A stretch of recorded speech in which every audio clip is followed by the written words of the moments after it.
Good morning, guys. Yesterday we are discussed about the incremental analysis, where we have to study about if we have to produce some quantity of any product, and then if we increase the production side, then the cost of production is very nominal. Okay, and in that case, remember the manufacturing options that included the material cost, labor cost, and overhead expenses.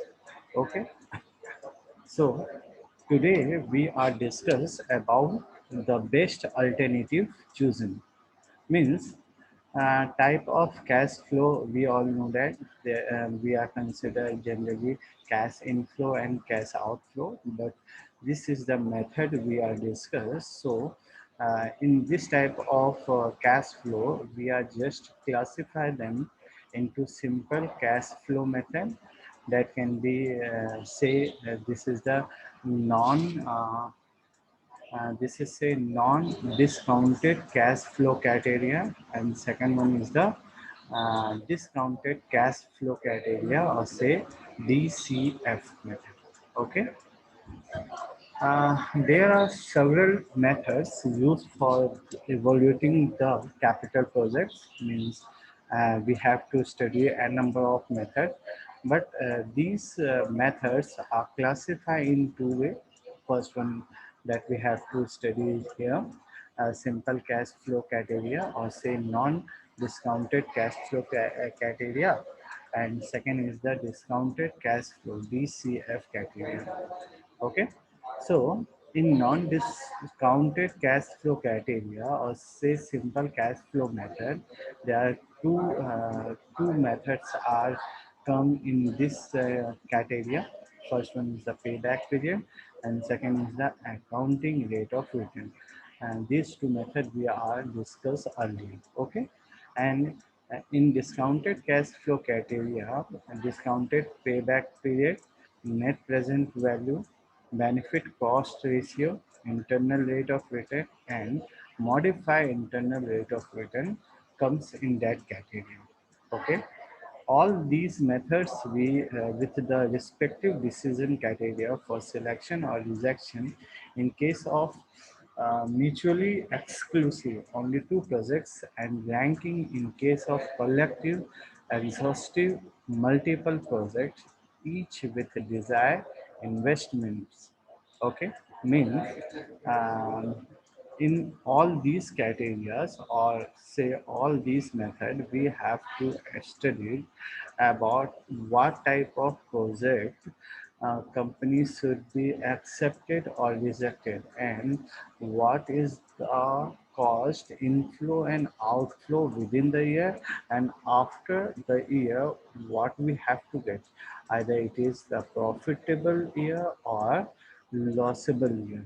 Okay, the decision criteria for choosing are simply simple cash flow, say this. Okay, yes, payback period means shorter payback period in year is selected. It ignore time value of money but consider financial risks through quick recovery of initial project cost. But it ignore high cash flow beyond payback period. Means when we are discuss simple cash flow method, in that method we are discuss here payback period, PBP.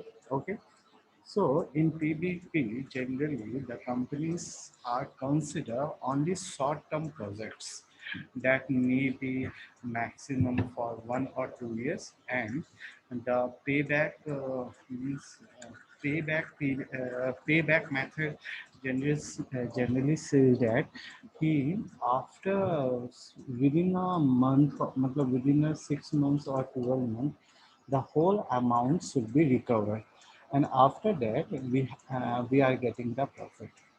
एक example से मैं आपको समझाना चाहूँगा कि let's start with some project. Means just एक example लेते हैं कि अगर मैंने एक सिलाई मशीन खरीदी, ठीक है। और ये सिलाई मशीन जो है वो समथिंग 2000 रुपीज़ की है। तो 2000 रुपीज़ को अब मुझे पहले रिकवर भी करना है और प्रॉफिट भी कमाना है। तो अगर एक पर्सन अगर ये पर्सन इतना मेहनत करके विद इन अ मंथ अगर अपना पैसा मतलब 2000 रुपये जो उसने इन्वेस्ट किया है मशीन खरीदने में और रॉ मटेरियल्स खरीदने में, अगर विद इन अ मंथ उसने उसको रिकवर नहीं किया तो फिर क्या बोला जाता है कि no, this business is not profitable. Okay. तो पे बैक पीरियड जो है वो अल्टीमेटली आपको इंडिकेट करने में हेल्प कर रहा है कि विद मीन्स अगर कोई प्रोजेक्ट समझते हैं, जैसे मान लीजिए एक बॉयलर का कंस्ट्रक्शन और इंस्टॉलेशन है, ठीक है। कंस्ट्रक्शन और इंस्टॉलेशन जो है वो अराउंड ये प्रोजेक्ट जो है वो 4 करोड़ रुपए का है। अब ये 4 करोड़ का जो प्रोजेक्ट है, तो मैंने आपको पहले बताया था कि कंपनी मतलब जो थर्ड पार्टी ये टेंडर उठाती है, पहले उसको इन्वेस्टमेंट करना पड़ता है, तो वो क्या करती है अराउंड 3 करोड़ रुपए तक का इन्वेस्टमेंट करके अपना प्रोजेक्ट कंप्लीट करके दिखा देती है। और आफ्टर मतलब जब कंपनी इसको पे करती है तो जब 4 करोड़ पे करेगी तो ये 1 करोड़ जो है वो उसका प्रॉफिट होता है। तो जो कंपनी ने मान लीजिए 1 साल में ये पैसा इन्वेस्ट किया और दूसरे साल उसको 4 करोड़ मिल गया, मतलब उसने क्या किया विद इन अ ईयर अपना पैसा जो है रिटर्न ले लिया। तो इसे हम पे बैक पीरियड नाम देते हैं। ठीक है। रिमेंबर मतलब याद रखिएगा कि पे बैक पीरियड का एक सबसे बड़ा डिसएडवांटेज है कि ये हाई कैश फ्लो को कंसिडर नहीं करती, बिल्कुल इग्नोर कर देती है।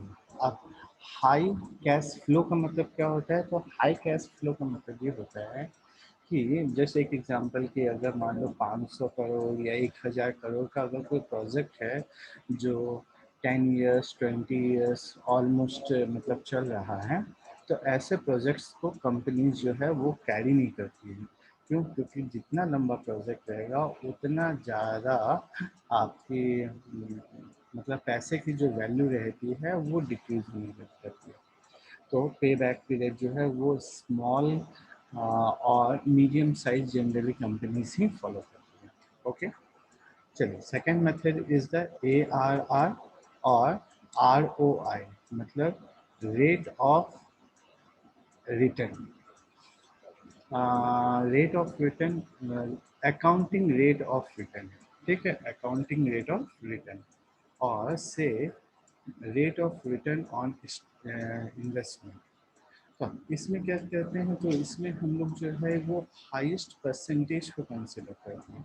अगर आपको याद होगा तो हमने एक न्यूमेरिकल किया था जिसमें बताया कि फर्स्ट सेकंड थर्ड और फोर्थ ईयर में ये इन्वेस्टमेंट है और इनिशियली वो 1,08,000 का था और उसका जो सैलरीज वैल्यू था समथिंग 8,000 था।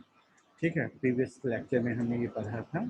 तो उसमें क्या किया, तो उन्होंने बताया कि अगर हम पे बैक पीरियड से अगर उसको निकालते हैं तो समथिंग 12% आ रहा था, लेकिन ARR के बेसिस पे वो 17% कुछ था।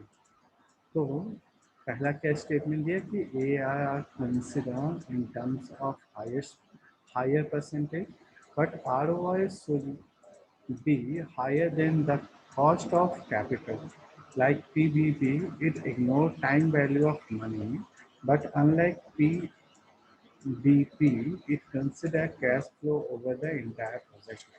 ठीक है, तो आपको ये बात याद रखनी है कि PBP की तरह ये टाइम वैल्यू ऑफ मनी को पूरी तरीके से इग्नोर करते हैं। ठीक शॉर्ट पीरियड ऑफ टाइम के लिए ही होता है और इसमें जो है वो cash flow entire project life का दिखा जाता है। मतलब वो मंथ वाइज या क्वार्टरली या हाफ ईयरली काउंट नहीं करेगा, वो थ्रू आउट द ईयर में ही काउंट करेगा। ओके। चलिए, नेक्स्ट टॉपिक आपका आया था डिस्काउंटेड कैश फ्लो मेथड। तो डिस्काउंटेड कैश फ्लो मेथड में आपका आया डिस्काउंटेड PBP। तो डिस्काउंटेड PBP क्या क्या होता है, तो shorter PBP is selected, is consider time value of money but no cash flow beyond PBP। ठीक है, तो आपको ये याद रखना है कि शॉर्टर पीरियड ऑफ टाइम के लिए लिया जाता है इस मेथड में डिस्काउंटेड NPVP में आपका जो टाइम वैल्यू ऑफ मनी को भी कंसिडर किया जाता है, लेकिन यहाँ पे कैश फ्लो बियॉन्ड PVP को इग्नोर कर दिया जाता है।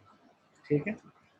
अब सेकंड क्या आया, तो नेट प्रेजेंट वैल्यू और वर्थ नेट प्रेजेंट, मतलब नेट प्रेजेंट वैल्यू और net present value.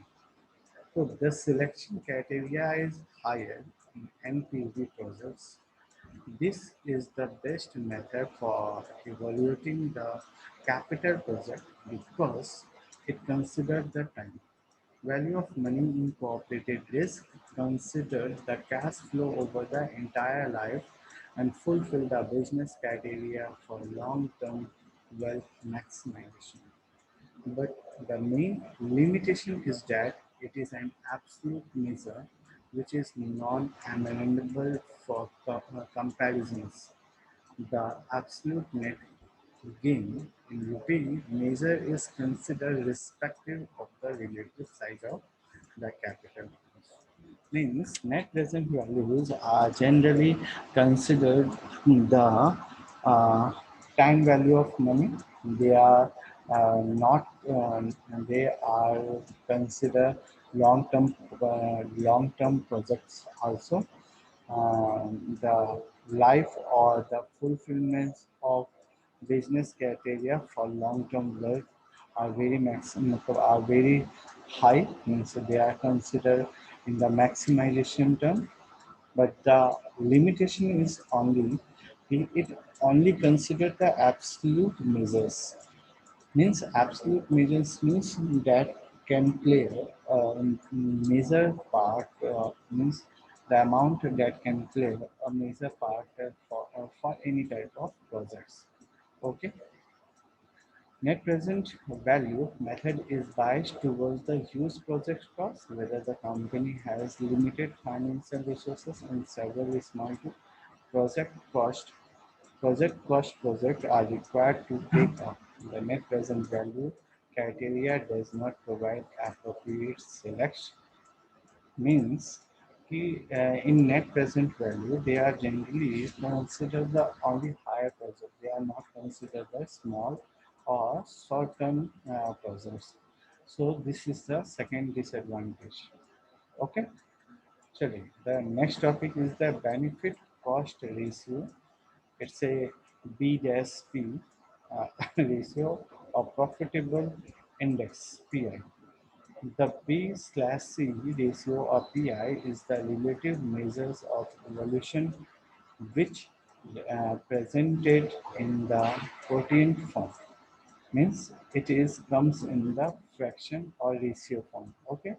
The dependent discounted cash flow put a numerator or consider in terms of independent initial project, but in the denominator. And thus, unlikely net present value, which is an absolute method, giving the absolute rupee value, difference, the B, B to C ratio gives the relative unless mathematical rate. Means in net present value, the values are from the rupee, but in B and C, it comes in the ratio form. Okay. Such ratio of protein value are more suitable for objective evaluation of the project, and the decision gets area of B and C is as under. And they are explained with one example.